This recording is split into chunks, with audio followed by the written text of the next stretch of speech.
Halo teman-teman, selamat datang di video pembelajaran Jagoan Dewa. Jadi saya sengaja bikin video ini dalam rangka membantu teman-teman semua dalam memahami ilmu jualan supaya nanti pada saat jualan di Dewa Snack, entah itu sebagai pasukan maupun sebagai distributor, itu jualannya laris manis, laku keras, gak karuan. Nah, ini adalah video pertama. Jadi di video pertama ini saya ingin bahas tentang yang namanya entrepreneur mindset. Ini perlu saya sampaikan di awal karena penting ya. Jadi yang namanya pengusaha itu ya benar-benar harus disetting mindsetnya supaya benar. Ya nggak pengusaha juga wajib benar sih gitu kan. Nah, yang ingin saya sampaikan di sini adalah bahwa Anda ketika join di Dewa Snack sebagai jagoan dewa, entah itu sebagai pasukan maupun distributor, itu adalah sebuah keputusan yang sangat luar biasa.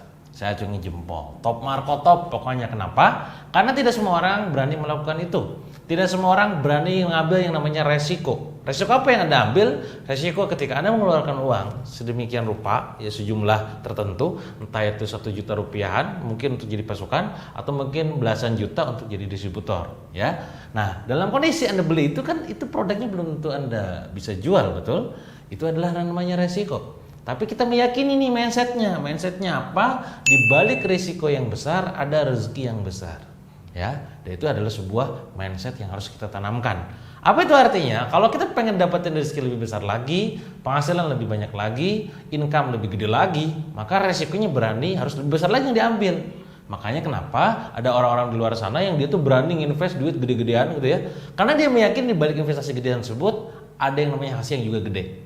Ya, nah Anda sekarang bermula dari sini. Jadi sebagai pasukan, entah itu jadi juga sebagai distributor, top marko top lah pokoknya ya. Nah, yang ingin saya garis bawahi di sini adalah sering saya katakan di luar sana, untuk menjadi seorang pengusaha, untuk menjadi seorang entrepreneur, kuncinya sebenarnya sederhana, ya. Memulainya dengan keberanian, menjalankannya dengan keilmuan. Di saat ini Anda sudah memulainya. Keputusan Anda join di Dewa Snack, entah itu di brand Sang Dewa, entah itu di brand Tela Sparta atau di brand Kiron Makarun dan brand-brand lainnya nanti, ya itu sudah keputusan sangat luar biasa. Anda sudah berani ambil resiko. Ya, yang bisa jadi tengah jalan Anda bingung tengah jalan jualannya kayak apa, gak semangat dan segala macamnya itu. Tapi itu titik mula Anda menjadi seorang pengusaha, menjadi seorang entrepreneur.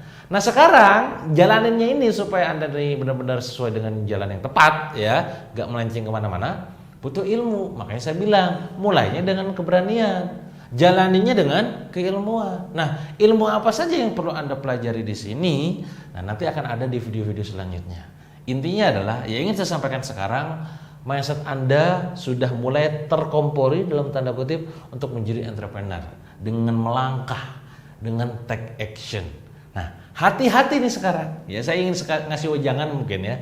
Ketika Anda sudah terjun dalam sebuah zona yang mungkin katakanlah tidak semua orang berani ambil, maka hati-hati dengan mindset Anda yang mungkin di luar sana terpengaruhi. Karena mindset itu terbentuk dari banyak hal. Salah satunya nomor 1 adalah dari lingkungan Anda. Bisa jadi nanti teman-teman Anda itu katakanlah dia nggak kayak Anda, nggak berjualan, nggak jadi entrepreneur gitu ya. Nah mereka tuh bakal ngomporin, apaan lu penghasilannya nggak jelas gitu, udah mending kayak gue penghasilan pasti, gitu ya.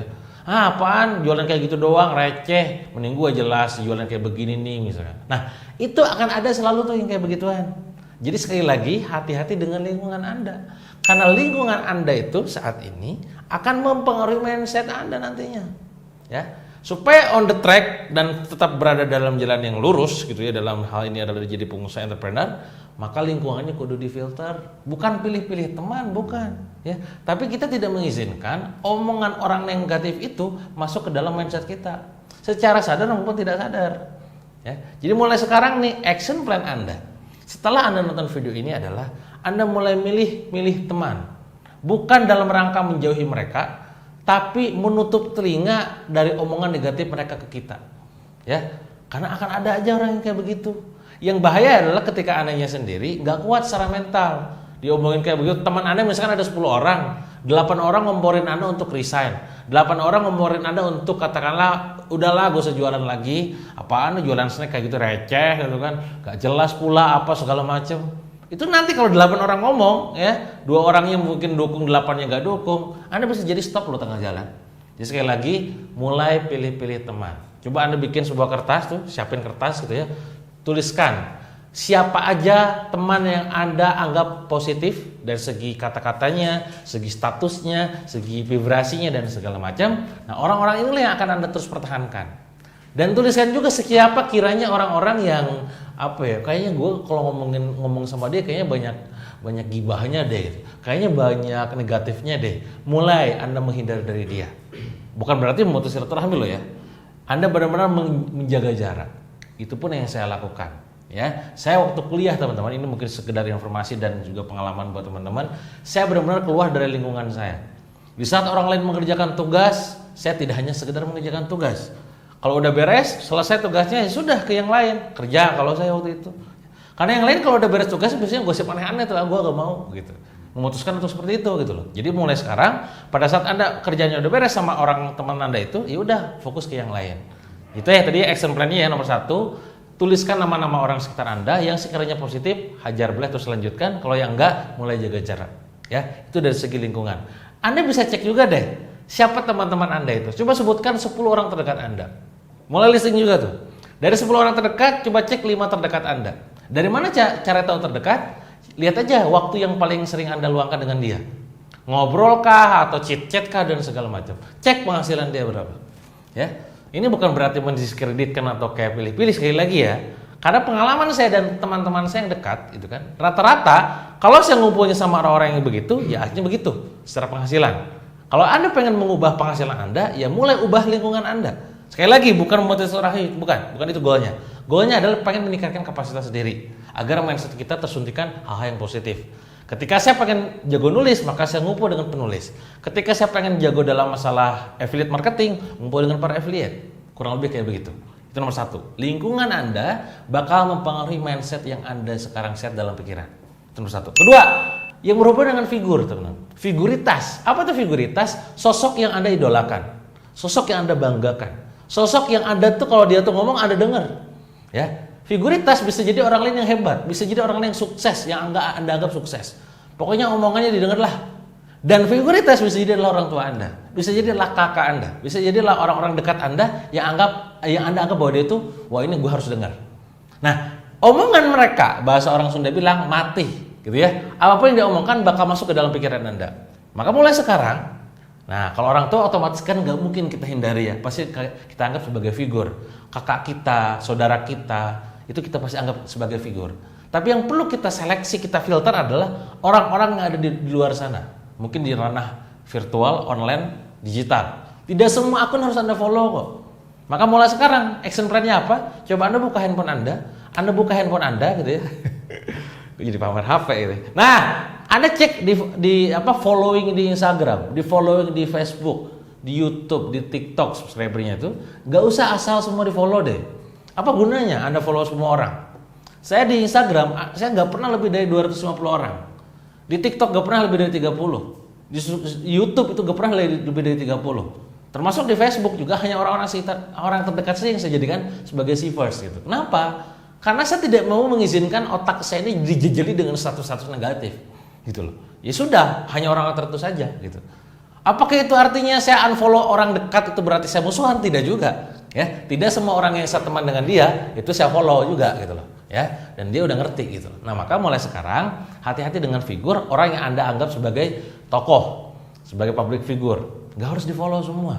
Maka mulai sekarang seleksi gitu. Coba seleksi. Nah, bagaimana cara kita mengantisipasi ketika misalkan katakanlah orang tua kita sendiri, ya, katakanlah kakak kita sendiri yang bilang, lu mah gak bisa apa-apa. Udahlah nak, gak usah jualan, gak ada ceritanya tuh. Ya semua turunan kita tuh semua PNS, gak ada yang namanya penjual gitu kan, gak ada yang namanya pedagang, gak ada yang entrepreneur gitu kan.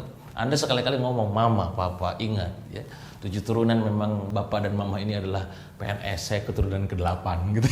Saya akan mengubah nasib hidup kita gitu kan. Nah intinya adalah harus ada filter dalam otak kita. Ya, ketika pun misalkan katakanlah dia ngomong, mereka tuh ngomong, iyakan dulu aja. Ya kita gak bisa melawan, oke. Tapi dalam hati kita, oke, yuk kita buktikan. Gitu. Ya, saya cerita juga mungkin supaya Anda terinspirasi. Saya dilahirkan dari keluarga yang hampir semua itu bekerja. Ya, orang tua saya kerja gitu. Saya gak punya kakak, ya kakak saya, paman saya, bibi saya semua rata-rata juga sama, PNS dan lain-lain. Saya bahkan waktu kuliah keluar, teman-teman, Anda mungkin tahu saya kuliah ya OD ya ODW gitu di kuliahan, mereka pada gak setuju pastinya.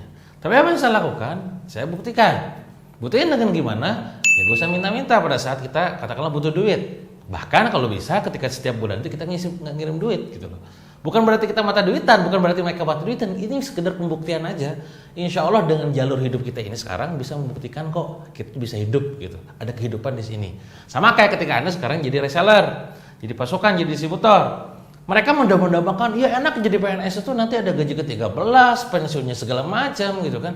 Yes, tapi itu pasti kecil gitu ya angkanya gitu. Lah benar gak? Ya memang, makanya sekali lagi Anda bilang memang penghasilan kita tidak pasti mah. Penghasilan kita ini tidak pasti, tapi di balik ketidakpastian ada sesuatu yang besar. Biasanya demikian. Bagaimana Allah berfirman dalam surat At-Thalaq, "Wa may yattaqillaha yaj'al lahu makhraja wa yarzuqhu min haitsu la yahtasib." Ada rezeki yang tidak disangka-sangka. Bahasa kita adalah jackpot rezeki tadi. Jadi teman-teman gak usah, "Oh iya juga ya, nanti gimana gaji, nanti gimana." Ingat, penghasilan tidak sama dengan rezeki. Allah sudah kasih rezeki nih, ya. Nah, teman-teman jangan merasa bahwa duit itu hanya dari kerja gitu loh. Tidak demikian. Nah, di sini di Dewa Snack ada wasilah di mana distributor ada yang namanya pasukan. Mau nggak manfaatkan, gitu ya, dari berbagai produk, dari berbagai brand, mainkan. Itu poinnya. Nah, poin yang ketiga adalah tentang repetisi. Jadi repetisi ini akan sangat mempengaruhi mindset kita. Jadi hati-hati ketika Anda bergaul sama orang yang ada di sekitar Anda, ngomongin jelek setiap hari, berkali-kali setiap hari diulang-ulang terus, apalagi yang ngomong itu adalah figur kita, kebayang nggak dalam otak kita kayak apa?